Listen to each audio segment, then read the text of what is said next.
Samuel Little connaissait déjà très bien la police lorsqu'ils sont venus l'arrêter dans un refuge pour sans-abri au Kentucky en septembre 2012.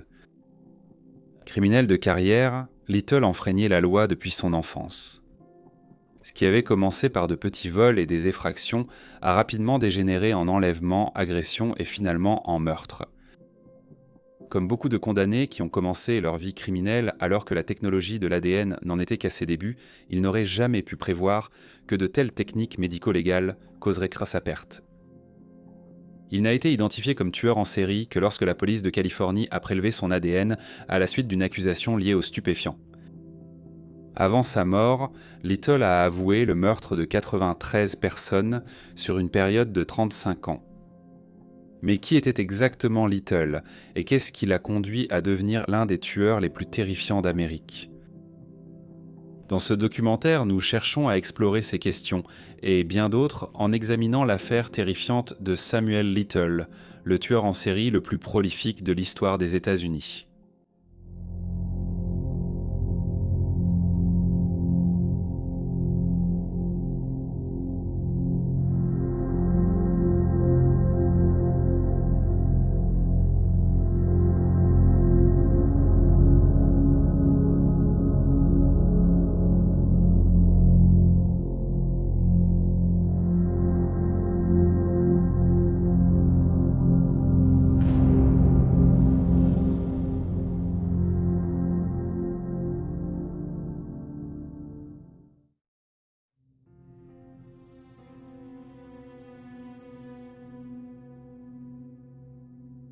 Samuel Little est né Samuel McDowell le 7 juin 1940 dans la ville de Reynolds, en Géorgie, à environ 100 km au sud d'Atlanta. En 1940, Reynolds comptait une petite population de seulement 871 habitants, dont beaucoup travaillaient dans la gare de triage locale. La mère de Little, Bessie May Little, n'avait que 16 ans au moment de sa naissance. D'après certains récits, elle aurait accouché de son fils en prison. L'écrivaine Gillian Loren décrit dans son livre « Behold a Monster, Facing America's Most Prolific Serial Killer » qu'elle a basé sur de nombreux entretiens avec Little avant sa mort, que Bessie May a accouché à la maison avec l'aide de sa propre mère. L'accouchement fut éprouvant et dangereux, et Bessie May a fini par abandonner Little alors qu'il était bébé. Little a ensuite été élevé par ses grands-parents paternels, Henry et Fanny McDowell, dans la ville de Lorain, dans l'Ohio. D'après tous les témoignages, Bessie May et le père de Little, Paul McDowell, âgé de 19 ans, n'ont jamais formé un couple et ne se sont pas mariés avant ou après la naissance de Little. Little a grandi en pensant être le plus jeune fils de ses grands-parents. Lorsque son père biologique est revenu de la guerre en 1945, il s'est marié et a eu 7 enfants. Little croyait qu'ils étaient ses nièces et neveux plutôt que ses demi-frères et sœurs. La vie était dure pour Little. Ses grands-parents l'aimaient, mais leurs propres enfants étaient déjà pour la plupart adultes et ils avaient du mal à s'adapter à la prise en charge d'un nouveau-né. Dans sa jeunesse, il était souvent mal à l'aise dans des vêtements mal ajustés et il passait beaucoup de temps à avoir faim. La plupart des enfants McDowell, qu'ils croyaient être ses frères et sœurs, n'appréciaient pas Little et traitaient souvent mieux leurs propres enfants que lui. À l'école, il était un élève médiocre et peu intéressé. Bien qu'il se soit mis à jouer de la trompette, cela n'a pas duré longtemps. Il aurait aimé jouer au baseball, mais il arrivait toujours en retard à l'entraînement, gâchant rapidement cette opportunité.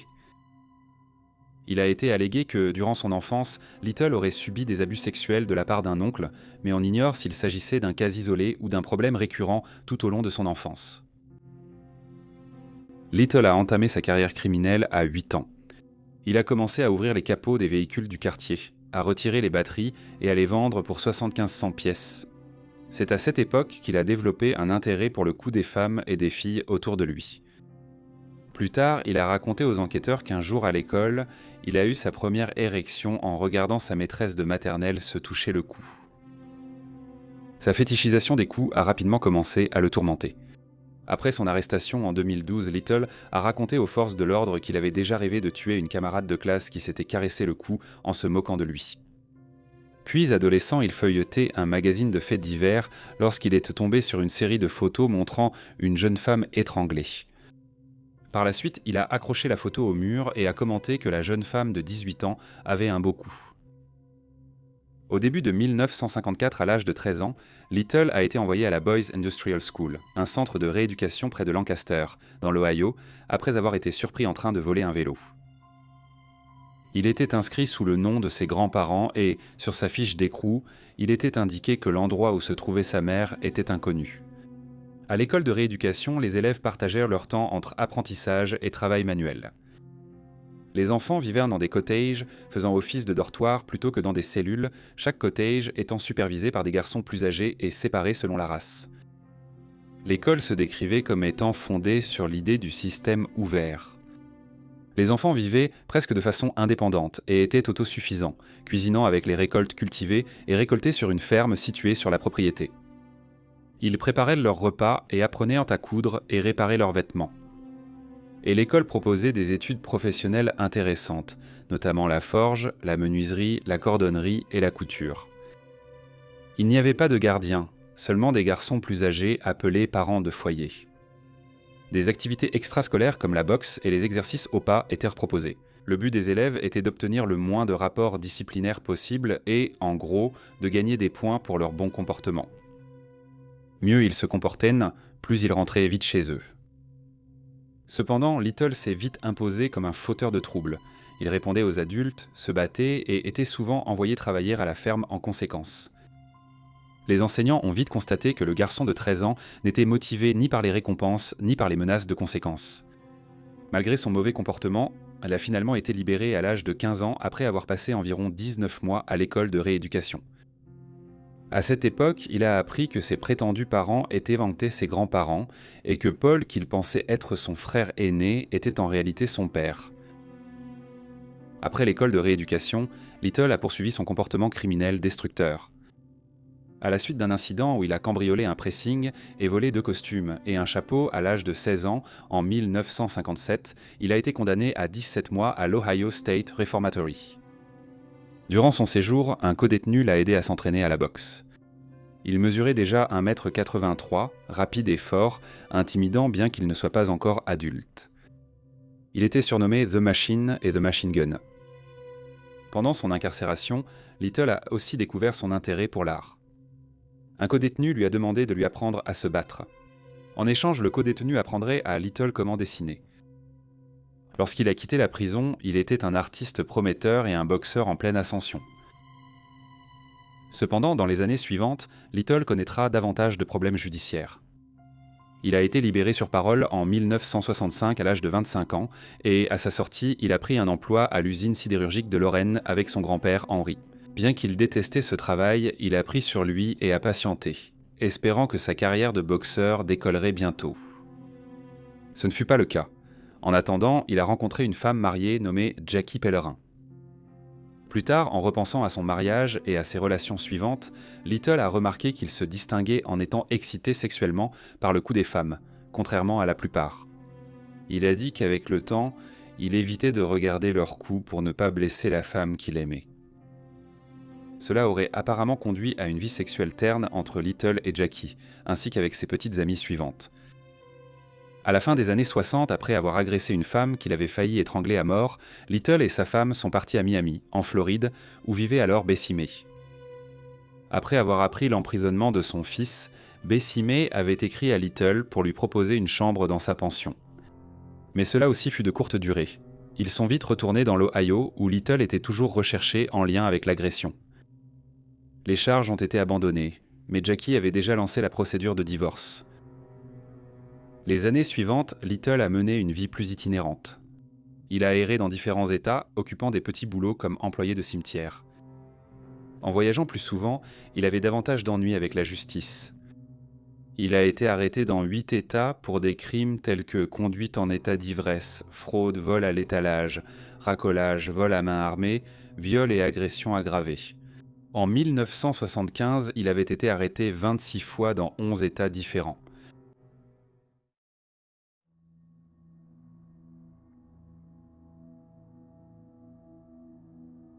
Mary Brosley avait 33 ans, était mariée et mère de 2 enfants, originaire de Boston, Massachusetts. Sa famille l'a vue pour la dernière fois en juin 1970, lorsqu'elle leur a dit qu'elle quittait Palmer pour retourner à Boston. À Miami, dans un bar lors du réveillon du Nouvel An 1970, elle a rencontré Little. Le duo a discuté et pris quelques verres ensemble. Elle aurait confié à Little avoir quitté son état natal car sa famille l'avait confrontée à son problème d'alcool. Elle avait tout laissé derrière elle, son mariage et ses enfants, à la recherche de quelque chose, même si elle ne savait pas exactement quoi. Elle a finalement accepté de partir en voiture avec Little. Le duo a pris la route US 27 en direction des Everglades et s'est arrêté dans un endroit isolé. Selon les enquêteurs, Mary était montée sur les genoux de Little et a joué avec une chaîne autour de son cou lorsqu'il a soudain tendu la main et a commencé à l'étrangler. Après sa mort, il a enterré son corps dans une fosse peu profonde. Little dira plus tard au FBI que c'était son premier meurtre. Il a dit à un Texas Ranger que c'était comme de la drogue. « J'ai fini par aimer ça. » Le corps de Mary a été découvert environ 23 jours plus tard, mais elle n'a été identifiée qu'en 2000. En 2017, lorsque les dossiers dentaires ont permis de retrouver son nom. Sa mort n'a pas été immédiatement classée, mais en 1982, son dossier a été rouvert et sa mort a été considérée comme un homicide. Little a été surnommé le Choke and Stroke Killer en raison du fait qu'après avoir étranglé ses victimes à mort, il se masturbait souvent sur leur corps. Toutes les victimes de Little étaient des femmes, souvent vulnérables, et environ 68 de ses 93 meurtres avoués concernaient des femmes noires, bien qu'il ait parfois tué des personnes d'autres origines ethniques. Certaines victimes étaient des travailleuses du sexe, d'autres des toxicomanes ou des personnes pauvres. Certaines n'avaient pas de proches et plusieurs souffraient de handicaps mentaux. Au moins une de ces victimes était une femme transgenre. Un certain nombre de ces victimes restent encore aujourd'hui des femmes non identifiées et les corps de beaucoup d'entre elles n'ont pas encore été retrouvés. Plusieurs mois après avoir tué Mary Rosley, Little est retourné à Cleveland, dans l'Ohio. Le 28 mai 1971, il a été arrêté pour avoir braqué une station-service, et alors qu'il était encore incarcéré en septembre de la même année, il a également été inculpé de sodomie et d'agression aggravée. Il faut noter que Little était accompagnée de sa petite amie d'alors, Lucy Madero, lors du braquage. Elle avait assisté à toute la scène et comptait témoigner contre son petit ami pour obtenir une peine réduite. Une femme, Aurélia Jean d'Orsay, a eu vent du plan de Lucy et a décidé d'en informer Little. Bien que Little n'ait aucune raison de croire Jean, puisqu'il ne connaissait pas cette femme, il a semblé accorder de l'importance à ce qu'elle disait, et il a vite découvert que ce qu'elle lui avait dit était vrai. Lucy a témoigné contre Little lors de son procès en mars 1972, mais il était parfaitement préparé grâce à Jean qui aurait témoigné en sa faveur. Il a finalement été déclaré non coupable. Après le procès, Jean et Little sont devenus un couple. Elle avait environ 27 ans de plus que lui et il l'a décrite un jour comme n'étant pas une beauté, mais leur relation, pour une raison ou une autre, marchait pour eux. Jean aurait aidé financièrement le couple en volant à l'étalage et aurait même appris à Little à écouler des objets volés. Comme Little menait une vie de vagabond et ne gardait pas de travail stable, le couple survivait en écoulant des objets volés. À cette époque, Fanny McDowell est décédée. Un an plus tard, en 1973, Essie Mae est également décédée. Jean est resté avec Little jusqu'à sa mort en 1988. Le duo a trouvé une routine adaptée au fil de leurs déplacements à travers les États-Unis. Ils se reposèrent dans un motel bon marché où Little mettait Jean au lit avant de sortir dans la nuit, prêt à poursuivre sa vie de meurtrier. Entre 1971 et 1972, on pense que Little a tué 4 autres femmes. Bien que cela n'ait pas été confirmé, Little a avoué ses meurtres et réalisé des portraits de certaines des victimes. En 1971, à Miami, il a tué une femme surnommée Linda, décrite comme une femme noire d'environ 22 ans. Il a ensuite tué une femme transgenre d'environ 18 ans connue sous le nom de Marianne ou Marianne. Elle aurait rencontré Little plusieurs fois dans un bar avant qu'il lui propose de la raccompagner. Chez elle, elle a constaté qu'il n'y avait plus de mousse à raser. Alors Little a proposé d'en acheter. Après avoir acheté une bombe de mousse à raser, il a emmené Marianne au nord, sur l'autoroute 27. Il a affirmé qu'il avait roulé vers les Everglades et qu'il avait pris un chemin de terre menant à un marécage ou une rivière et qu'il avait traîné son corps dans l'eau épaisse et boueuse. Le corps de Marianne n'a jamais été retrouvé ni identifié.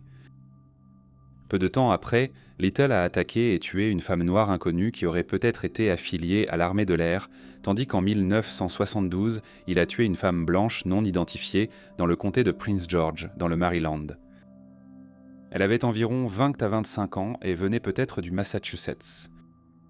Il a pu fournir un croquis de la victime, mais son nom reste inconnu. Sur les 93 meurtres auxquels Little a avoué, 60 ont été officiellement reliés à lui par la police, mais il n'a été inculpé que de 8 lorsqu'il a été arrêté en 2012.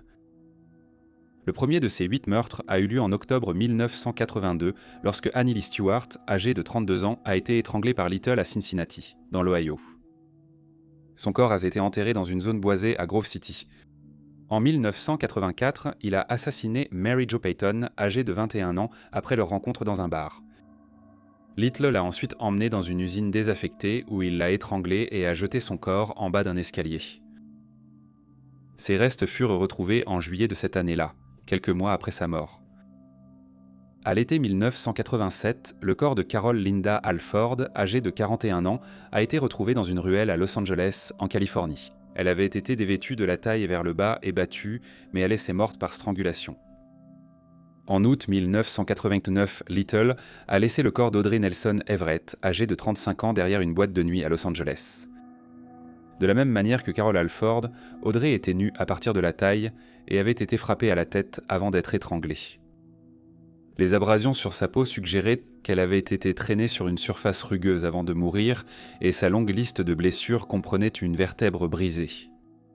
Le mois suivant, le corps de Guadalupe Apodaca, âgé de 46 ans, a été retrouvé dans un garage automobile désaffecté après qu'un garçon ait regardé par la fenêtre et aperçu les restes.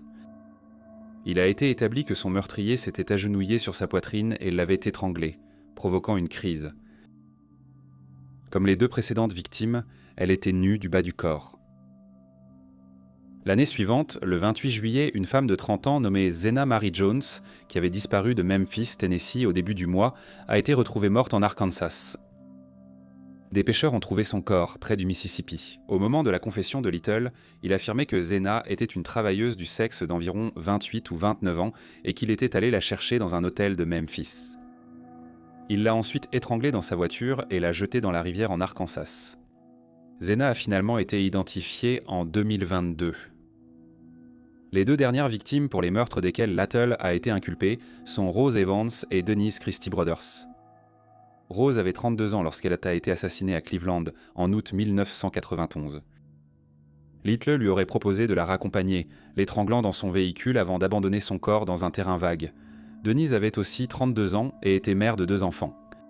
Elle a été retrouvée morte à Odessa, au Texas, en février 1994, après avoir été signalée disparue un mois plus tôt.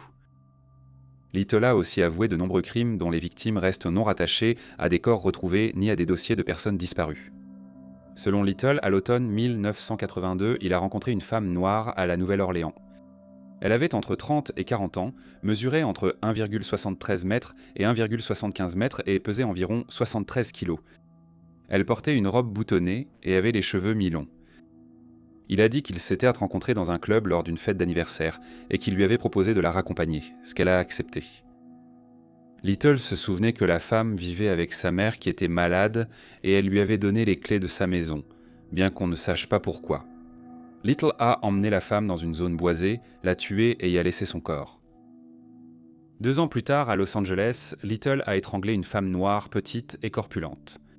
Il a ensuite abusé sexuellement du cadavre sur une voie de service en bordure de l'Interstate 10 avant de traîner son corps à mi-hauteur de la colline et de l'abandonner. Plus tard, en 1984, alors qu'il conduisait de Lorraine à Cincinnati, Little a déclaré qu'il avait rencontré une femme blanche blonde à l'apparence hippie.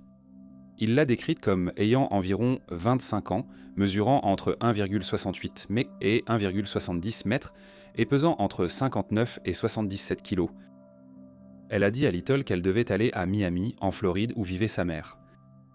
Dans la région de Covington, Kentucky, Little a pris un chemin de terre jusqu'au sommet d'une colline où il a étranglé la femme sur la banquette arrière de sa voiture. Il a abandonné son corps et a quitté les lieux. En 1993, il a étranglé une autre femme noire d'environ 40 ans. Il a déclaré qu'elle mesurait environ 1,65 m, pesait entre 50 et 55 kg et qu'elle portait une longue perruque, bien que ses cheveux naturels soient en cours.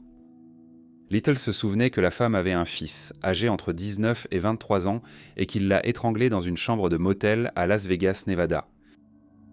Après le meurtre, il a conduit vers une route isolée en périphérie et a jeté son corps en bas d'une pente.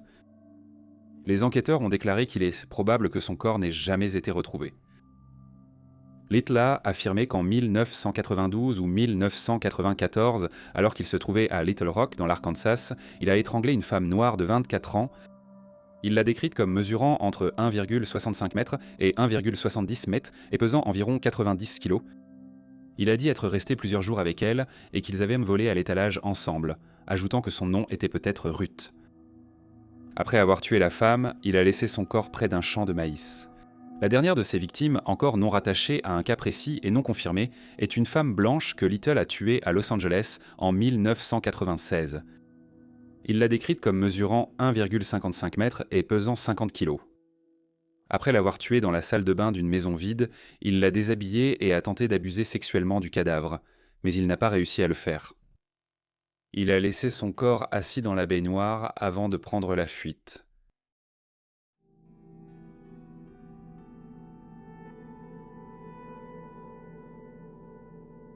Après l'acquittement de Little pour le vol à la station-service, il a repris sa vie de criminel.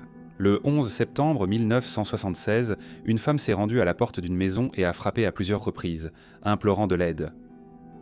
Elle n'avait rien en dessous de la taille, les mains attachées dans le dos avec un câble électrique. La police a été rapidement appelée. La femme, Primella K. Smith, a indiqué aux agents qu'elle avait été prise en voiture par Little à Saint-Louis, Missouri, et a décrit une épreuve.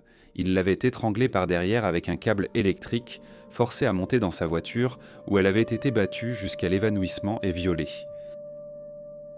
Little, 36 ans, a été retrouvée dans son véhicule par les agents près des lieux. Sa voiture contenait les bijoux et vêtements de Pamela. Il a nié avoir violé la femme, affirmant qu'il ne l'avait que frappée, et il a été arrêté puis finalement reconnu coupable d'agression avec intention de commettre un viol. Malgré la condamnation, il n'a écopé que de 3 mois de détention à la prison du comté. Les enquêteurs contemporains pensent que Little a probablement reçu une peine plus courte à cause du mode de vie de Pamela. Son dossier indiquait qu'elle était une héroïnomane, peu fiable lorsqu'elle devait comparaître devant le tribunal. Au début des années 1980, les problèmes judiciaires de Little se sont vraiment intensifiés. En octobre 1982, une travailleuse du sexe de 22 ans nommée Melinda Laprie a été retrouvée étranglée à mort, peu de temps après avoir disparu à Pascagoula, dans le Mississippi. Elle a été vue pour la dernière fois en septembre, montant dans un break à panneaux de bois, conduit par un homme identifié par des témoins comme Samuel Little. Un mois après la découverte des restes de Melinda, Little a été arrêté pour son meurtre et l'agression de 2 autres travailleuses du sexe. Mais chose frustrante, un grand jury a refusé de l'inculper. Les enquêteurs pensent aujourd'hui que 2 choses ont freiné l'affaire.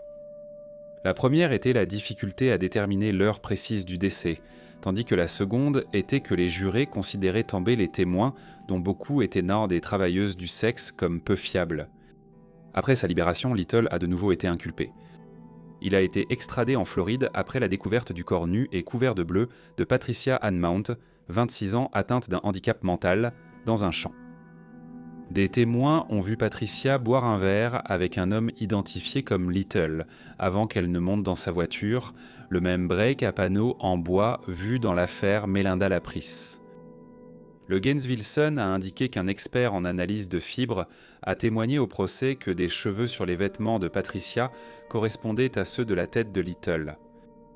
Mais l'analyste a admis lors du contre-interrogatoire qu'il était possible que des cheveux soient transférés si 2 personnes se heurtaient. À la grande déception des procureurs et des forces de l'ordre, un jury a acquitté Little du meurtre de Patricia en janvier 1984. Ils avaient délibéré juste 30 minutes. La liberté de Little n'a été que temporaire. En octobre 1984, il était de nouveau en garde à vue. À San Diego, il a été accusé d'avoir tenté de tuer 2 prostituées enlevées par Little à un mois d'intervalle.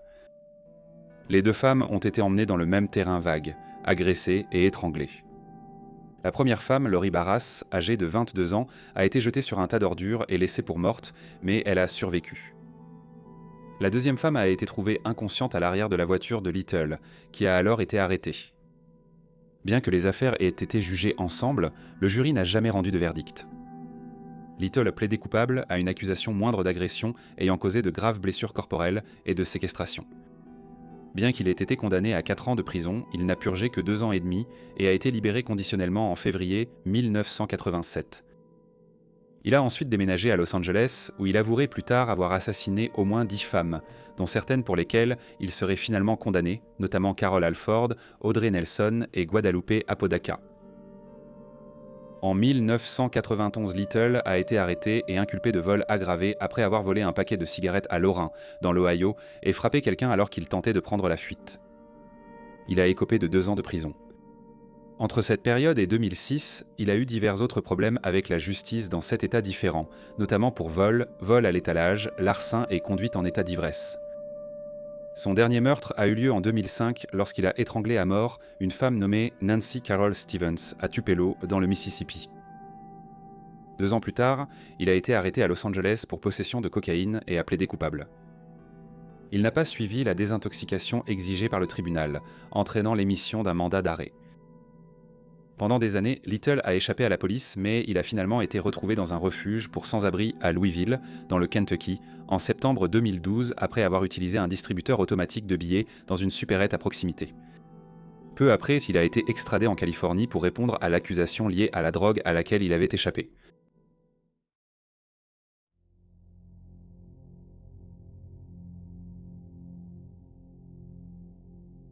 Après son arrestation le 5 septembre 2012, l'ADN de Little a été prélevé. Il est vite apparu qu'il était lié au meurtre de 3 femmes à Los Angeles, Guadalupe Apodaca, Audrey Everett et Carol Alford. Il a été inculpé pour ces 3 meurtres le 7 janvier 2013, bien qu'il ait affirmé ne reconnaître aucune des femmes, même lorsqu'on lui a dit que son ADN avait été prélevé sur leur corps. Peu de temps après, les enquêteurs ont annoncé que Little était examiné en lien avec des dizaines de meurtres commis dans les années 1970, 80 et 90, ce qui a également conduit à la réouverture et à la réenquête sur l'affaire Melinda Laprie à Pascagoula. Après un bref procès, Little a été reconnu coupable de 3 chefs de meurtre au premier degré pour les décès de Carol Alford, Audrey Everett et Guadalupe Apodaca, et a été condamné à 3 peines de prison à vie consécutive, sans possibilité de libération conditionnelle. Il a protesté de son innocence malgré les preuves accablantes contre lui, mais cette fois, il n'avait nulle part où fuir. En 2018, Little a plaidé coupable du meurtre de Denise Christie Brothers. L'année suivante, il a plaidé coupable des meurtres de 4 autres femmes, Annie Stewart, Mary Jo Payton, Rose Evans et Zena Jones, qui n'avaient pas encore été identifiées à l'époque. Il a écopé de 4 peines de prison à vie supplémentaires et consécutives.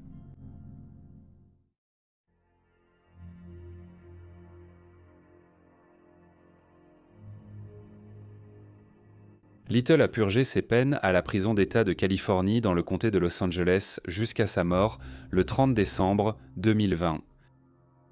Bien qu'aucune cause de décès n'ait été rendue publique, il est à noter que la santé du tueur en série s'était fortement détériorée au cours de ces dernières années en prison. Il souffrait notamment de diabète et de problèmes cardiaques, entre autres problèmes, et était en fauteuil roulant. Il avait 80 ans. Little a maintenu son innocence jusqu'en 2018, seulement 2 ans avant sa mort, où il a fait la connaissance d'un Texas Ranger nommé James Holland, qui était déterminé à obtenir justice pour les familles des victimes de Little. Les forces de l'ordre ont été aimables avec le condamné et lui parlaient comme à un ami. Ils discutèrent de leur famille et du sport, et Holland apportait à Little son petit déjeuner préféré lors de ses visites.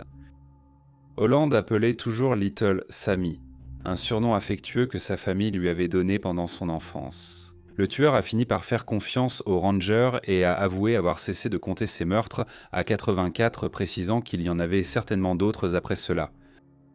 Holland a finalement réussi à obtenir 93 aveux de Little au cours de 650 heures d'entretien répartis sur 18 mois. Little a aussi réalisé des portraits de ses victimes pour aider les enquêteurs à les identifier. Les autorités ont souligné la mémoire très précise de Little concernant ces meurtres. Il était toujours précis dans la description de ses victimes et capable de se souvenir de toutes sortes de détails, y compris des mentions de membres de la famille, des vêtements qu'elles portaient, des marques sur leur corps, et bien plus encore. Un sergent de police se souvient. C'est effrayant la clarté qu'il a sur certaines choses après tout ce temps. Il retient nom et visage. Mais les forces de l'ordre ont aussi déclaré que Little n'a jamais montré de regret lorsqu'il parlait de ses crimes. Il abordait les meurtres de manière très détachée et parfois, il en riait même. À d'autres moments, il était également connu pour parler rapidement avec excitation, au point que les autorités avaient du mal à comprendre ses paroles. Il a dit un jour à Holland qu'une victime se battait pour sa vie et que lui, il se battait pour son plaisir. Un détective des affaires non résolues du LAPD, Tim Marcia, a déclaré « Croyez-le ou non, on ne voit le mal que quelques fois dans sa carrière. En regardant dans ses yeux, je dirais que c'était le mal à l'état pur. » Les détectives ont décrit le tueur en série comme un psychopathe charismatique, affirmant qu'il était connu pour battre ses victimes avant de les étrangler à mort. Il frappait si fort qu'il a brisé la colonne vertébrale d'une victime en la frappant à l'abdomen. L'accusation lors de son premier procès a soutenu que Little était entièrement motivé par le sexe et de nombreux enquêteurs ont noté qu'il n'aimait pas être qualifié de violeur, affirmant que des problèmes d'érection rendaient impossible pour lui de violer qui que ce soit. Cependant, les autorités pensaient qu'il avait tenté de le faire, et dans certains cas avait effectivement réussi à violer certaines de ses victimes. La procureure du comté de Los Angeles, Bethany Silverman, a noté qu'il obtenait une satisfaction sexuelle en étranglant. L'enquêtrice du LAPD, Mitzi Roberts, a déclaré au Star Advertiser en 2013 qu'une partie de la raison pour laquelle Little avait échappé à la justice aussi longtemps était liée à son mode de vie itinérant, ce qui faisait qu'il n'était pas particulièrement mémorable. Roberts a déclaré « Je ne pense pas qu'il soit resté dans l'esprit de beaucoup de gens. » Il est tout de même important de noter que le casier judiciaire de Little fait plus de 100 pages détaillant des crimes commis dans 24 États sur une période de 56 ans. Mais malgré près de 100 arrestations, il n'a finalement purgé que moins de 10 ans de prison au cours de sa vie, et à chaque fois qu'il était libéré, il recommençait immédiatement à commettre des meurtres. La procureure Beth Silverman a souligné que plusieurs agences à travers le pays avaient failli dans cette affaire, ce qui semblait être un euphémisme. Les 93 meurtres avoués par Little éclipsent ceux d'autres tueurs en série tout aussi tristement célèbres comme Gary Ridgway, Ted Bundy et John Wayne Gacy. Évoquant ces meurtres, Little a dit « Je ne pense pas qu'une autre personne faisait ce que j'aimais faire. Je pense que je suis le seul au monde, et ce n'est pas un honneur. C'est une malédiction. » Il est également indéniable qu'une grande partie de la raison pour laquelle Little a pu continuer à tuer, c'est à cause de la femme qu'il a attaquée. Des femmes noires pauvres, vulnérables, sans proches pour remarquer leur absence, dont les activités et le mode de vie étaient jugés à haut risque et indignes de sympathie par la police, les jurés et la justice. Le criminologue Scott Bond a fait remarquer que si ces femmes avaient été des mondaines blanches et riches, cela aurait été la plus grande affaire des États-Unis. Mais ce n'est pas ce genre de femmes qu'il prenait pour proie. Little a semblé en prendre conscience lorsqu'on lui a demandé comment il avait échappé à la justice si longtemps. En faisant référence aux quartiers qu'il parcourait en voiture à la recherche de victimes, où la pauvreté, les meurtres et la toxicomanie faisaient la rage, il a répondu « Je peux entrer dans mon monde et faire ce que je veux faire. Je n'irai pas dans votre monde. »